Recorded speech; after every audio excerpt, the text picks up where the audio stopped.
que é o STF aí julgando essa possibilidade de candidaturas independentes. Pode abrir. Abre, por favor.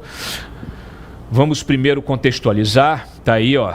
O Supremo vai retomar o julgamento sobre a permissão de candidaturas independentes no Brasil no plenário virtual a partir de amanhã. E tem até o dia 23 de maio para finalizar, né, esse julgamento. O caso foi iniciado com a ação do advogado Rodrigo Mesomo, tá, que já está convidado para vir aqui, porque esse tema naturalmente não vai se esgotar hoje. Tá? Então, inclusive, eu acho que a Carol, né, Carol? Você... aqui, ó, você acabou de me mandar aqui, quer que eu chame? Pode chamar, hoje não dá, mas você chama outro dia que a gente vai fazer esse debate com ele aqui, que ele foi o autor desse requerimento. Abre aí, por favor, pode abrir. Isso. Ele concorreu, tá? Ele teve a candidatura à Prefeitura do Rio barrada em 16 por não estar filiado a partido político. Então, no recurso ele alega a exigência de filiação, que a exigência de filiação ela fere tratados internacionais, por exemplo, como o Pacto de San José da Costa Rica, do qual o Brasil é signatário. O tratado assegura o direito de ser eleito e restringe condições de inelegibilidade a critérios como idade, nacionalidade, idioma, antecedentes criminais, sem mencionar partidos, né? A audiência pública ela foi convocada aí pelo Barroso, contou com participação de acadêmicos para debater o tema, políticos, organizações civis, representantes de 12 partidos alegaram que apenas o Congresso pode autorizar esse tipo de mudança. Bom, nós temos aí várias manifestações na rede, Deltan Dallagnol também já se manifestou, ele é a favor, até aí o pessoal do ranking dos políticos também, aí, ó, exige o direito, estão lançando a campanha, né, exige o direito às candidaturas independentes, né, liberdade de candidatura é essencial para fortalecer a representatividade política e atender melhor as demandas da população. Será? Eu tenho minhas dúvidas, viu, Luan? Eu quero ouvir você. A campanha gerou mais de 8 milhões de impressões nas redes sociais, resultou no envio de 1.200 e-mails. E aí o Barroso realmente ficou aqui sem saída. Ele teve que colocar em votação, em julgamento. Bom, volta para mim agora. Eu quero, já de cara, entender assim, a perspectiva de cada um dos nossos comentaristas sobre essa questão. Depois eu vou dar a minha. Luan, vocês que fizeram a campanha, me parece que foi uma campanha muito bem sucedida, né? As pessoas realmente, me parece que elas cansadas no sistema partidário atual, né? E quem faz política, nós temos aqui a Júlia Lucy, já foi deputada estadual, temos a Carol também, já foi candidata, é diretora jurídica do Novo, pessoas que fazem política e que sabem na prática a dificuldade que é. Muitas vezes você tem a legenda e o cacique tira a legenda de você porque ele acha que tem um outro candidato que tem mais chance de voto, no caso aí de eleições majoritárias, e muitas vezes nas proporcionais você tem o cacique direciona recursos do fundo eleitoral para determinados candidatos que ele entende que tem mais chances de vitória ou que ele entende de acordo com vamos dizer assim, os acordos de gabinete que sempre são selados, né, na composição de chapas, de palanques regionais. Então, são muitos aspectos que precisam ser considerados e me parece que vocês têm claro que a candidatura avulsa ela pode ajudar na democracia. Perfeito, Cláudio. Olha, o STF ele pode fazer um grande favor à democracia no Brasil e à melhoria no processo eleitoral ao permitir as candidaturas avulsas. Isso significa quebrar o monopólio dos partidos políticos, ao menos no âmbito das disputas majoritárias, como foi o caso na disputa à Prefeitura do Rio de Janeiro, em que o advogado autor da ação, Rodrigo Mesomo, não pôde concorrer por não estar filiado. O Brasil tem mais tempo em que foi permitidas candidaturas avulsas, independentes, do que esse período que está restringindo elas, porque Getúlio Vargas, em sua ditadura, em sua autocracia, acabou sepultando as candidaturas avulsas na década de 30. E por que ele fez isso? Justamente para dar mais poder aos partidos e criando essa monopolização de quem define quem pode ser candidato. A verdade é que essa é uma pauta de liberdade individual. Essa é uma pauta que permite que você não seja obrigado a se associar a uma entidade da qual você talvez não concorde. E nós tivemos diversos casos de candidatos cidadãos que gostariam de disputar, de colocar o nome a ser preenchido na eleição, alguns nomes históricos, inclusive, que tiveram problemas com o partido e não obtiveram legenda. Vou citar 2 casos aqui. Um mais antigo, de Silvio Santos, queria se candidatar nas eleições de 89, o partido ao qual ele estava afiliado teve problema e ele simplesmente não pôde concorrer. E, mais recentemente, as eleições de 2022, Pablo Marçal. Você aí que gosta de Pablo Marçal ou não, o fato é que ele não teve direito de ser candidato à presidência da República em 2022, porque ele tinha no PROS a garantia que iria concorrer. Houve uma mudança na presidência, na liderança do PROS por decisão judicial, e aí ele já não pôde concorrer, né? E aí teve que mudar depois para deputado federal. A verdade é que hoje a gente não vota em quem necessariamente a gente gostaria. A gente vota em quem os caciques políticos permitem dar a legenda, porque você não pode ter candidaturas infinitas, né? Se, por exemplo, para deputado federal, você tem lá um ente federativo tem 10 cadeiras, então o máximo que o partido pode colocar são 10 cadeiras mais 1. Então, é limitado o número que os partidos podem colocar. E, naturalmente, isso dá uma barganha grande aos partidos, porque na hora de formatar a legenda, existem acordos. Olha, eu deixo você ser candidato a vereador na cidade, você vai sair pelo meu partido, mas se você ganhar, eu vou querer 3 cargos no seu gabinete. E muitas vezes isso acaba afastando pessoas comuns, outsiders, pessoas que estão começando na política, simplesmente desse jogo sujo que ocorre nos porões da política, Cláudio. E é por isso que, juridicamente, tem amparo para nós podermos ter candidatura independente, candidaturas avulsas, sem a necessidade de ter filiado a um partido. Lembrando, você está em um partido, você tem benefícios disso. Então, tem que ser opcional você estar afiliado a um partido para disputar a eleição. Se você entender que você não gostaria de estar a nenhum tipo de partido que por algum motivo você não quer, simplesmente você tem que ter esse direito. É então um julgamento, Cláudio, de liberdade individual.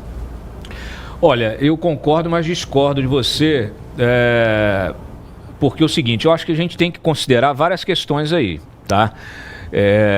Nós temos, por exemplo, muitos outsiders que são malucos totais, né? Nós estamos vivendo um momento em que qualquer influencer, influenciador, coach, etc., surge no cenário político e varre esse cenário político e muitas vezes você não sabe nem a quem ele está associado, né? Não sei, você não sabe se ele está associado ao crime organizado, à máfia, se ele está bancado por empresário corrupto, você não sabe de nada. Você sabe que o sujeito de repente explode, vem, as pessoas são seduzidas e ele ganha a chance de entrar num sistema sem ser testado antes, sem ter sido testado, né? Porque, de alguma maneira, eu estou aqui fazendo ponderações, de alguma maneira a estrutura da máquina pública, a estrutura política, partidária, ela cria alguns nortes, ela cria algumas regras. Eu discordo do superpoder do cacique, por exemplo. O superpoder do cacique que tem hoje autonomia sobre bilhões, né? Tem partido aí com 1 bilhão na carteira, né? de vamos dizer assim, de fundo eleitoral, por exemplo, e faz do jeito que quer aquilo. Por quê? Porque não há uma regulamentação da aplicação disso. Tem ali, não, mas já tem que ter 30% de candidatura feminina.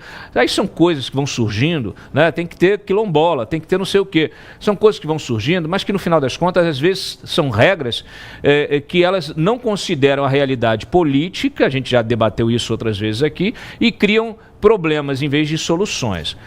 Claro. Eu digo o seguinte, esse é um problema, essa é uma questão que ela é polêmica, ela não me parece que ela é assim, uma solução simples para um problema complexo. Mas eu posso mudar de opinião até o fim aqui da nossa rodada. Eu quero ouvir a Júlia Lucy. Depois você fala mais. Tem muita gente para falar hoje. Você quer falar o quê? Você ficou chateado porque eu discordei? Eu só queria te perguntar se você acha que os partidos hoje estão fazendo um bom filtro para não termos corruptos na política. Eu não acho. Eu acho que os partidos... representar bem a população. Acho que não. Só que eu não sei se essa é a solução. Você é um dos 9% de brasileiros que gostam dos partidos políticos? Não, acho os partidos... Quem me conhece sabe. Eu acho os partidos uma bagunça. Eu acho que são máquinas de roubar dinheiro do cidadão, porque são partidos que não geram nada. Então você é a favor do monopólio, Cláudio? Não, eu não sou a favor de monopólio. Veja, é igual o Temer sugerindo semipresidencialismo para resolver as crises de governabilidade. Eu não sei se é a solução para o problema. Júlia Lucy, eu quero te ouvir. Olha, Cláudio, eu entendo o que você traz, também entendo... Oi, meu Deus, estou errando a câmera. Vamos lá, voltando aqui para a câmera correta. Bom, a política, ela é um ambiente de jogo, né?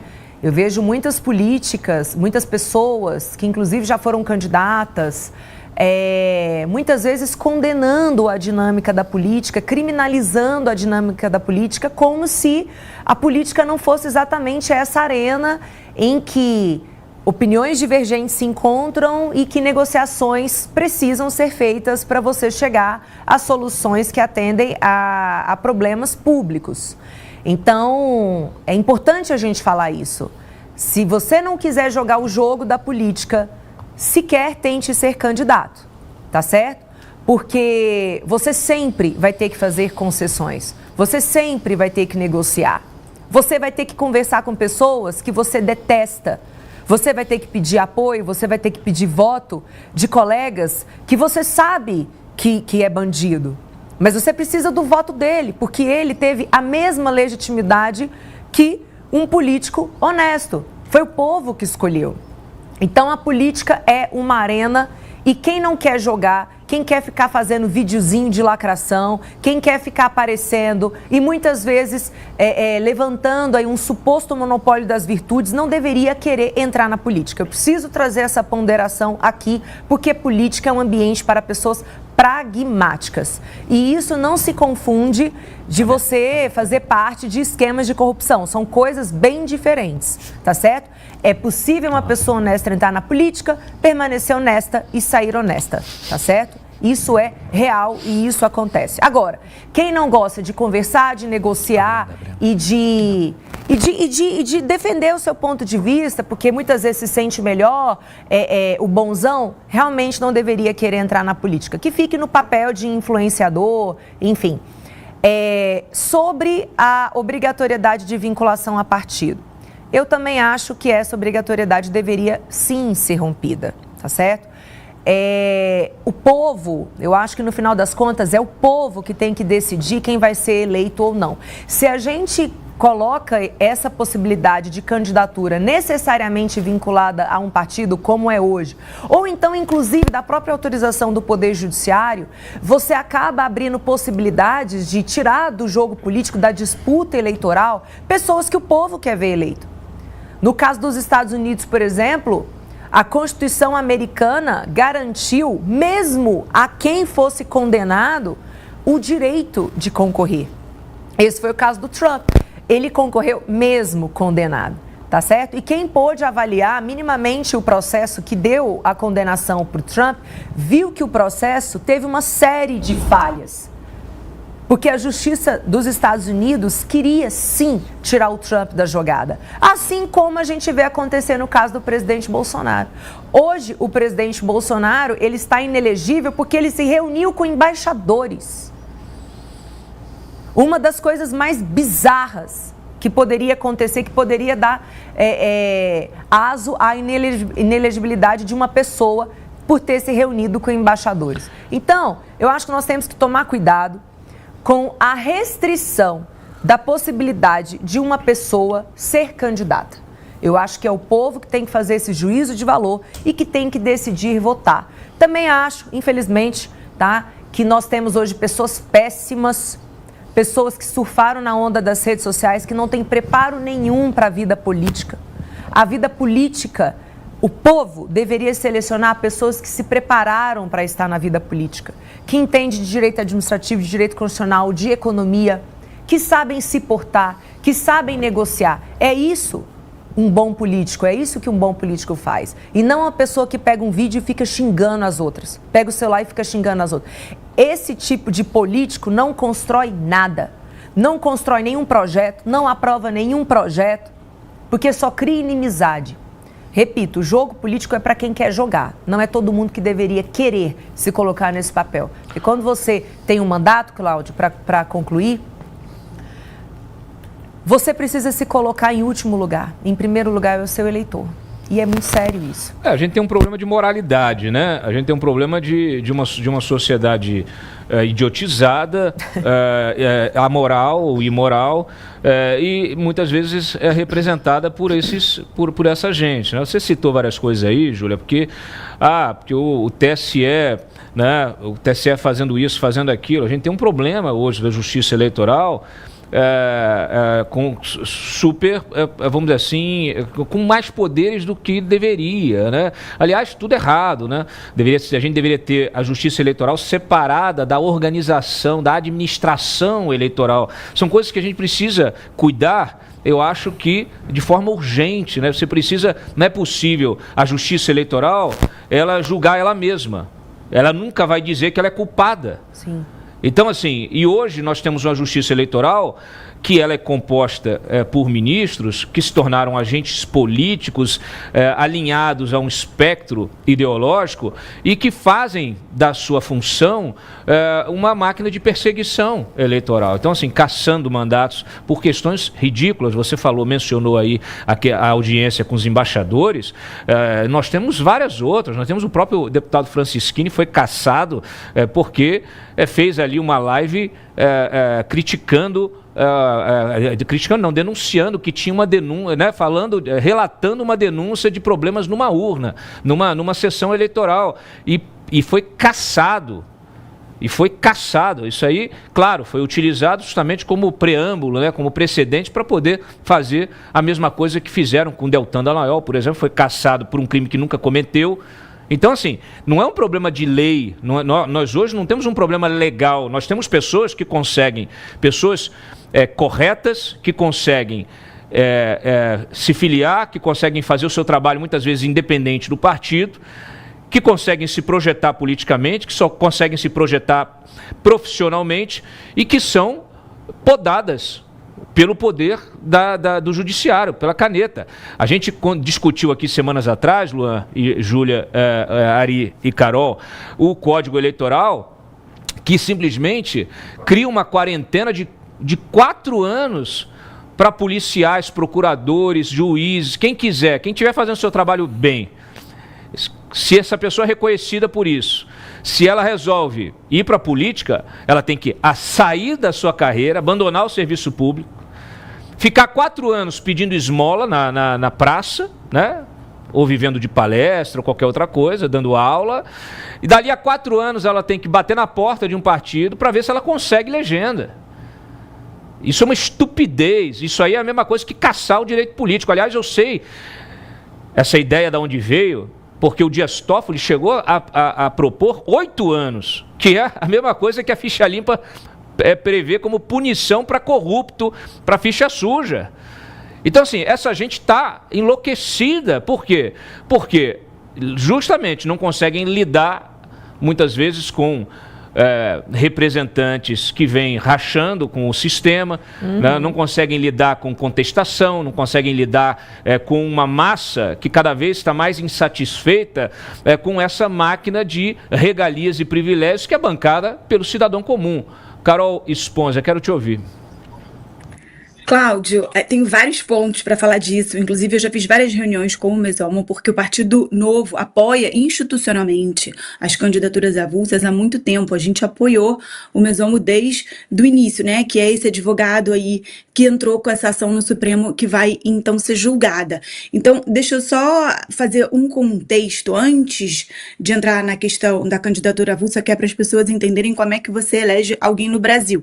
Eu, por exemplo, para candidata a deputada federal, eu fui a candidata mais votada do Partido Novo em 2022, eu tive voto para ser eleita, mas eu não entrei porque o Partido Novo como um todo no Rio de Janeiro não colocou cadeira para deputado federal. Então, essa conta, o coeficiente eleitoral, que dão aqui no Rio mais ou menos uns 200 mil votos, o partido tem que fazer 200 mil votos, você precisa botar 2 cadeiras, 400 mil votos a cada vez que você bate o coeficiente eleitoral, você coloca um deputado. Senão eu poderia ter feito 180 mil votos e faltado esses 20 do partido, eu não entraria da mesma forma. Eu fiz a mesma quantidade de votos do que outros candidatos que hoje são deputados federais. E aí muita gente criticou isso à época, os partidos políticos, isso não deveria ser assim, isso não é justo. Eu acho justo, eu acho esse sistema justo. Eu acho que isso fortalece os partidos políticos, faz com que os partidos precisem se aprimorar para poder sobreviver. Isso na teoria. Na prática, o que a gente vê, obviamente, é o oposto, é cacique partidário mandando em partido. Então, por que eu estou explicando tudo isso? A questão da candidatura avulsa, se o cara, de novo, fizer 180 mil votos sozinho, ele vai entrar ou ele não vai entrar? Então, isso precisa ser definido nessa regra. Então, a gente está falando de candidaturas avulsas de um Nicolas Ferreira, por exemplo, de um Marcel Van Hatten, de muito poucos. A última vez que eu vi esse estudo, nem 10% do Congresso tinha sido eleito com os próprios votos. O resto era voto de legenda, né, do partido que acabou puxando os deputados como um todo. Como o Luan muito bem colocou, você coloca o número de cadeiras mais um. Então, o Rio de Janeiro tem 46 candidatos, você tem 47 deputados na chapa. Dependendo do partido, vai entrar ali os 5, 6 primeiros colocados. Então, a candidatura avulsa ela já é restritiva por si só. Não é uma forma de libero geral. A gente não vota pelo todos os mais votados num ranking e vai entrando aí. Não é assim que funciona. E aí, qual seria a outra discussão que também precisa ser definida agora no Supremo Tribunal Federal? É a questão do dinheiro. Hoje, o fundo partidário, ele é dado para o dono do partido. E o dono do partido divide como ele bem entender. Ele acaba dividindo de uma forma que ele garanta o maior número de deputados para ele. De novo, numa democracia, num país sério, eu não acho isso errado. Na prática, isso é péssimo, porque o cacique partidário coloca o dinheiro nos cabeças de chapa do partido, bota algum dinheiro no que a gente chama ali de barriga do peixe, que são aqueles candidatos que vão fazer 20 mil votos, 30 mil votos, nunca vão ameaçar o cacique partidário, mas vai engordar o caldo para eleger os cabeças. Aí a gente precisa entrar nessa discussão. Uma candidatura avulsa, ela vai receber dinheiro de fundo partidário? Por exemplo, o Novo não vai entrar mais nenhum dinheiro de fundo partidário para a candidatura que vem, porque ele não bateu a cláusula de barreira na eleição passada. Então, a gente está há 4 anos sem dinheiro. E aí vai entrar uma candidatura avulsa, ela vai ter dinheiro? Então, são todas essas perguntas que a gente tem que fazer, que tem que ter essas respostas no Supremo, para poder decidir se a gente apoia ou não a candidatura avulsa, porque hoje tem muita coisa em aberta. E outro número, tem um estudo de 200 e poucos países do mundo, das 20 maiores democracias, né, do PIB, né, os 20 maiores países, só o Brasil não tem candidatura avulsa. 9 em cada 10 países desse estudo tem candidaturas avulsas. Então, a gente está atrasado em relação a tudo isso.